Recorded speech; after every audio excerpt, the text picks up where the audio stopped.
So recall that in the previous video, we discussed about the defense of the accused regarding the inconsistencies in the statement of the victim. Prior statement given to the police and her statement during her testimony in court. So according to the Supreme Court, this court does not find, sorry for the motorcycle, this court does not find any inconsistency between Christie's testimony, the minor's testimony, the victim's testimony, given before the trial court, on the one hand, and her statement before the police on the other hand. No? Two statements, before the police, before the court. So, in her testimony, she narrated that she was watching their house when the accused ordered her stepbrothers and stepsisters out of the house before he started undressing her. In her own, in her sworn statement, she narrated that when accused arrived, she was washing clothes. Thereafter, the accused ordered her to get some clothes. While doing as she was told, the accused started to undress her. So according to the Supreme Court, chronologically, there is no inconsistency or contradiction between the complainant's testimony before the trial court and her own sworn statement given to the police. The courts cannot just discredit a witness because there are gaps in her narration of facts. No?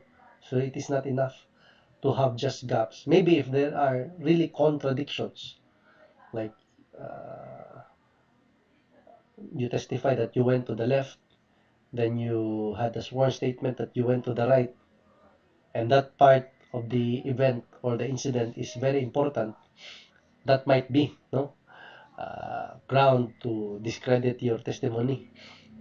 But in this case, the courts cannot just discredit a witness because there are gaps in her narration of facts or because her narration was presented not in a chronological manner. So basically, salang-salang lang in her narration before the police, according to Supreme Court, there were gaps in the testimony, in her statement. In the narration before the court, there are also gaps. But all these gaps, no, mura siya ba? There are gaps, no. But when combined, they fit, no. That is my illustration, no. So sometimes when you tell the story, you forget something, then you skip to another incident, then you tell the story to another person, you skip some events and skip to another incident.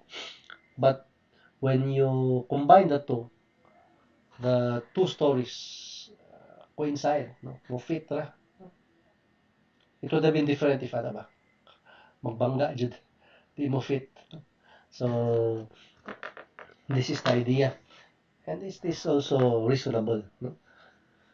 Kasamot na, Supreme Court yun eh. So in this case, the again, no? Chronologically, there is no inconsistency or contradiction between the complainant's testimony before the trial court and her sworn statement. Manatagbasan eh. We already read this. Courts cannot just discredit a witness because there are gaps in her narration of facts or because her narration was presented not in a chronological manner. In this case, the alleged inconsistency or the discrepancy is more apparent than real. In fact, the testimony fills the gaps in the victim's narration of facts. Ba? They fill the gap. Katong mga wa ma-mention sa narration of facts, na dungagan siya sa testimony. This court agrees with the Office of the Solicitor General's observation, SOLGEN. Relevantly, in the instant case, when the minor was called upon to testify on direct examination, she was immediately made to identify her affidavit after a few preliminary questions relating to her personal circumstances and identification of the accused. The minor understood that her affidavit had substantially formed part of her testimony, especially since her answers to questions that followed delved on supplying omissions or correcting minor details.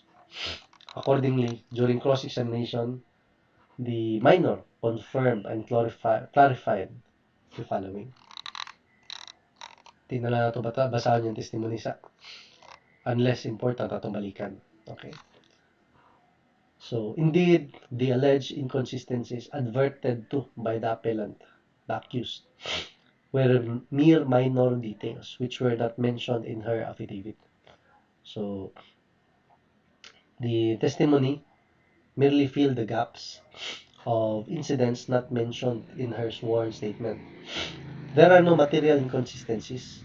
There is nothing in Christina's affidavit that would indicate that she was alone in the residence when the accused arrived before the sexual abuse.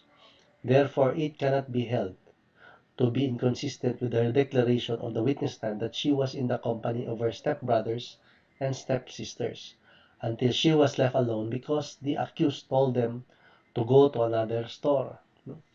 So basically, this already explains the complainant's side against the defense of the accused that everyone was not there. As to the specific household chore she was attending to, it is admitted that the same was sufficiently explained and clarified by the minor, the complainant, Christina, during cross-examination. Let's not read the testimony anymore. In reconstructing the events that led to the incident in question, the court should not expect the narration or presentation to be strictly chronological. Factors such as memory, length of time, intelligence, articulateness, and emotional condition all affect a witness's narration of events. As long as the witness was found to be credible by the trial court, especially after undergoing a rigid cross-examination, any apparent inconsistency may be overlooked. This is especially true if the lapses concern are trivial matters, not important matters. So we will discuss this further in the next video.